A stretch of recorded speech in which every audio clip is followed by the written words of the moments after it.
देखिए, वैसे तो भोजपुरी में अनेकों रिकॉर्ड अनेकों सुपरस्टार ने बनाए हैं, लेकिन महा रिकॉर्ड तो खेसारी लाल यादव जी ने बना दिया।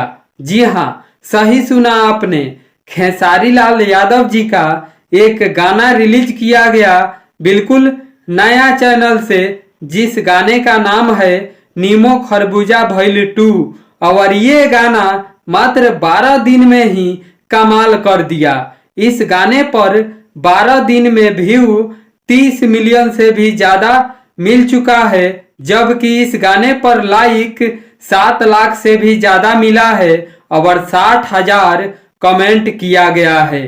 जी, यही नहीं दोस्तों, इंस्टाग्राम पे इस गाने पर रील्स 5 लाख से भी ज्यादा बन चुका है और ये गाना डेली टॉप 100 में नंबर 1 पर रैंक कर रहा है। जी हाँ, ये है खेसारी लाल यादव जी का पावर।